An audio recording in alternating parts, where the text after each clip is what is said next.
Сәлем достар, бүгін сіздерге молочная девочка тортының ең сәтті рецепторының бірімен бөлісемін. Видеоны міндетті түрде соңына дейін көріп, каналыма тіркеліп, қоңырауша белгісін басып қоюды ұмытпаңыздар. Ең алдымен таза ыдысымызға 2 жұмыртқаны жарып аламыз. Оның үстіне сгущенкамызды құямыз. Сгущенка менде 3 желание, сапасы өте жақсы. Жақсылап миксерлейміз. Бір келкі масса болғаннан кейін үстіне ерітілген бөлме температурасында еріп тұрған сары майымызды қосып, тағы да жақсылап араластырып аламыз. Енді қопсытқышымызды қосамыз және де ұнымызды бөле қоса отырып жақсылап миксерлейміз.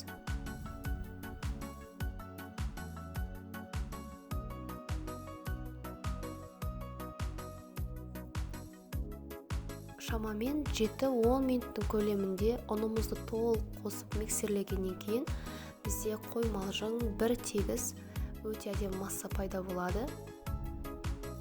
Бұл массамызды пергамент қағазына құйып, өзіңіз қалаған диаметрде духовкада пісіріп аласыздар. Барлығы описаниеде жазылып тұр, неше уақытта пісетіні. Менде 24 см диаметрлікте шамамен 8 корж шықты. Енді кремін дайындаймыз. Салқын сливкімізді жақсылап миксерлейміз. Оның үстіне сахарный пудрамызды қосамыз және де кез келген творожный сырды сапасы жақсы қосасыздар. Және де ұзақ уақыт жақсылап миксерлейсіздер.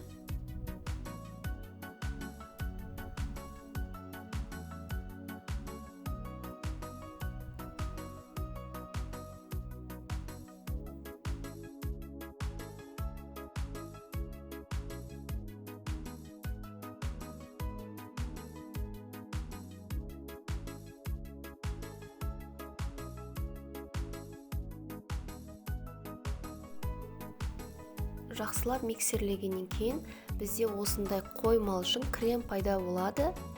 Енді корждарымызды кезекпен кезек бірінің үстіне бірін қойып, арасына крем жаға отырып, өз қалауларыңыз бен фантазияларыңызды іске қосып, сәндеп әсемдейсіздер. Барлықтарыңызға ас болсын, міндетті түрде осы рецептпен жасап көріңіздер. Өте дәмді, сіздерге ұнайды деген сенімдемін.